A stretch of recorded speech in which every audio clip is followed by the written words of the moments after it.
میری رائے میں ہر انسان باطنی طور پر ایک طرح کا عدل چاہتا ہے، اور یہ کہ حقیقت کیا ہے، حق و باطل کون ہے، اس بارے میں بھی ایک فطری علم رکھتا ہے۔ جب لوگوں کو حسین جیسا نمونہ عمل مل جائے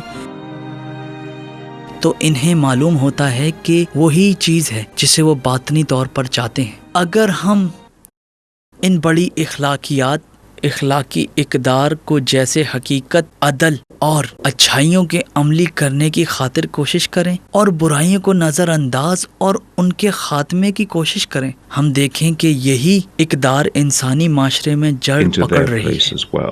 امام حسین علیہ السلام کی ساری تحریک اور قیام، اس کی اصل بنیادیں پیغمبر اکرم نے رکھی تھیں۔ جب ہم ان تمام واقعات کو جو رونما ہوئے ہم پڑھتے اور دیکھتے ہیں کہ امام علیہ السلام کی ساری گفتگو میں زیادہ احادیث پیغمبر صلی اللہ علیہ وآلہ وسلم بیان ہوئی ہیں، اس کا مطلب یہ ہے کہ حسینی تحریک حقیقت میں رسالت پیغمبر صلی اللہ علیہ وآلہ وسلم کا تجسم ہے۔ اس کا سبب کہ امیر المومنین علیہ السلام اور امام مجتبی علیہ السلام مجموعی طور پر 5 سال اور کچھ ماہ تک حکومت میں رہے تھے، اور لوگوں نے ان بزرگواروں کا حکومتی دور دیکھا ہوا تھا، اور کچھ سال امیر المومنین علیہ السلام کوفہ میں رہے تھے، لہٰذا لوگوں کی ایک تعداد تھی جو ان کے اخلاق و کردار سے متاثر تھی اور ان کی فرفتہ ہو چکی تھی، البتہ یہ لوگ اقلیت میں تھے۔ اسی دن ظہر سے کچھ پہلے کربلا کے راستے میں امام علیہ السلام تھوڑی دیر کے لیے سو جاتے ہیں اور جاگنے کے بعد فرماتے ہیں، حاطف غیبی کو میں نے خواب میں دیکھا ہے کہ جو آواز دے رہا تھا، تم منزل با منزل چلے جا رہے ہو اور موت تم لوگوں کے پیچھے پیچھے آ رہی ہے تاکہ آپ کو بہت جلد بہشت میں لے جائے۔ یہ بات ہمارے قتل ہونے کی خبر ہے۔ علی اکبر علیہ السلام پوچھتے ہیں، بابا کیا ہم حق پر ہیں؟ امام علیہ السلام فرماتے ہیں، اس خدا کی قسم جس کی طرف ہم سب نے پلٹ کر جانا ہے، ہم حق پر ہیں۔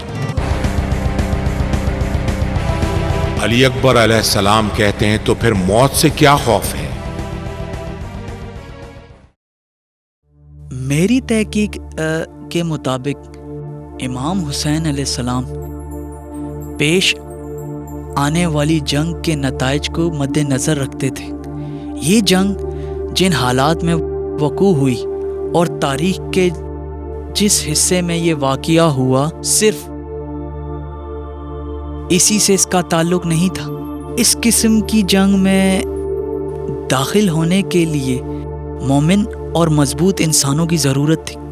میری رائے ہے کہ دلائل میں سے ایک یہی بات تھی جو امام نے ایسا فیصلہ کیا تاکہ صرف سچے مومن رہ جائیں، تاکہ اس قسم کی شدید جنگ میں وہ شرکت کریں۔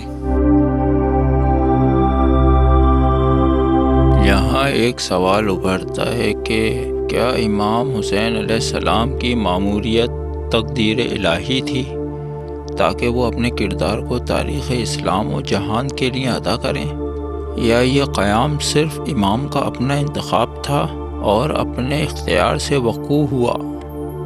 نیز یہ قیام امام کے ذاتی اعتقادات کی بنا پر تھا؟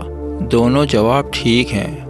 امام حسین علیہ السلام اس لائق تھے کہ الہی ماموریت کو ذمہ لیں کہ جس میں مشکلات اور شہادت یقینی تھی۔ امام علیہ السلام کا قافلہ بدان سے زوالہ پہنچتا ہے۔ زوالہ ایک آباد گاؤں ہے جس میں بازار اور مسجد بھی ہے۔ یہاں محمد ابن اشعث کا خط امام علیہ السلام کو ملتا ہے جس میں قیس ابن مسہر اور ہانی ابن عروہ کی خبر شہادت ہے۔ امام علیہ السلام اپنے اصحاب کو اکٹھا کرتے ہیں اور انہیں اس کی خبر سے مطلع کرتے ہیں۔ امام علیہ السلام فرماتے ہیں، معاف اور عطا کرنے والے خدا کے نام سے ابتدا ہے۔ مسلم، مسہر اور ہانی کی خبر شہادت ہمیں ملی ہے۔ کوفیوں نے ہمارے شیعوں کو تنہا کر دیا ہے۔ میں اپنی بیعت کو آپ سے اٹھاتا ہوں، جو کوئی چاہتا ہے واپس چلا جائے۔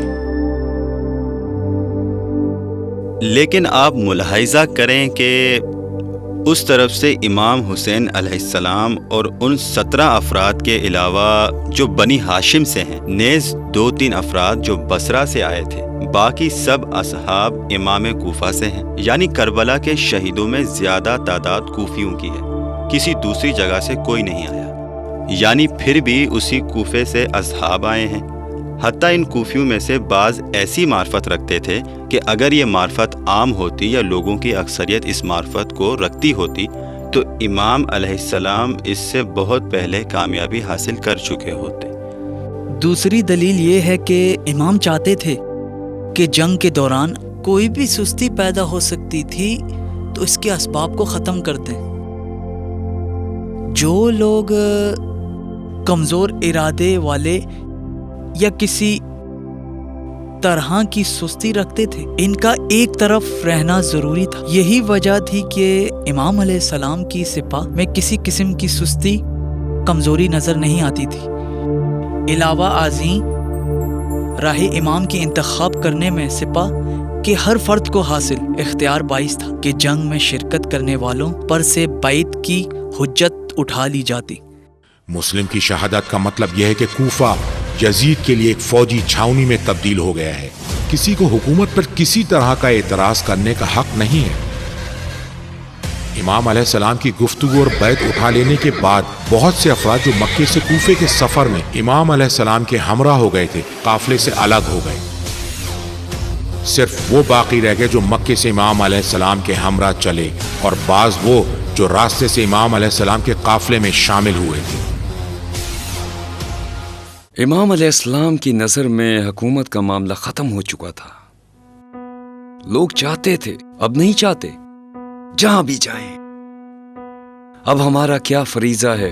امام کا فریضہ ہے کہ امر بالمعروف کریں، بیعت نہ کرنا ان کا فریضہ ہے۔ کہاں جائیں؟ جہاں بھی جائیں، یہی کچھ ہے۔ جس سمت بھی جائیں، جہاں بھی جائیں، خفیہ پولیس، سپاہی، یزیدی فوج پہنچ جائے گی۔ تو بالآخر کس سمت جانا چاہیے؟ اس جنگ میں جو کہ سب سے بڑی، سب سے اہم اور آخری جنگ شمار کی جائے گی، اس بات کا امکان نہ تھا کہ لشکر امام میں ایسے افراد شریک ہوں جو شہادت کے لیے یقین کی منزل پر فائز نہ ہوں۔ خبر آئی کہ عبید اللہ آ گیا ہے اور کوفے پر اس نے تسلط قائم کر لیا ہے۔ بہت سے کوفیوں نے عہد شکنی کرتے ہوئے عقب نشینی کر لی ہے اور جناب مسلم کا ساتھ چھوڑ دیا ہے، اور جناب مسلم شہید ہو گئے ہیں۔ کیا یہ چیز باعث ہو سکتی ہے کہ امام واپس چلے جائیں؟ دوران سفر اصحاب امام علیہ السلام میں سے ایک بتاتے ہیں کہ یہاں قریب قریب نخلستان پائے جاتے ہیں۔ امام علیہ السلام فرماتے ہیں، ٹھیک ہے، میں بھی دیکھ رہا ہوں۔ کیا اس علاقے میں کوئی پناہ گاہ ہے کہ ہم وہاں چلے جائیں تاکہ دشمن کے مقابلے میں پناہ حاصل کر سکیں؟ قافلے میں کچھ لوگ جو اس سرزمین کو جانتے تھے حیرانی سے کہتے ہیں، یہاں کوئی نخلستان نہ تھا۔ جی ہاں، کوئی نخلستان نہیں ہے، بلکہ جو کچھ نظر آ رہا ہے وہ ابن زیاد کا عظیم لشکر اور اس کے سوار ہیں۔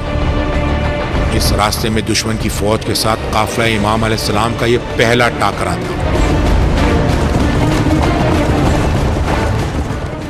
ہو سکتا تھا اگر امام واپس چلے جاتے، آج اس دور میں جب آپ اور میں تاریخ کا مطالعہ کرتے تو کہتے کہ شاید ان چند ایک لوگوں نے عہد شکنی کی تھی، جبکہ کچھ منتظر تھے کہ امام جو ہی پہنچیں وہ خود کو امام تک پہنچائیں اور امام کی نصرت کریں۔ مسلم کی شہادت اور عبید اللہ کا شہر پر قبضہ دلیل نہیں کہ امام واپس چلے جائیں، لہٰذا فضا ایسی ہے۔ یزید کے مقابلے میں امام کا ڈٹ جانا ایک مسلمان کی حیثیت سے حتمی و شرعی فریضہ تھا، خواہ یہ 72 لوگ ان کے ہمراہ ہوں یا 12,000 خطوط آئے ہوں یا کئی ہزار لوگ حمایت کا اعلان کریں یا ایسا کچھ نہ ہو، امام نے ہر صورت قیام کرنا تھا، خواہ اس راہ میں ان کی جان چلی جائے۔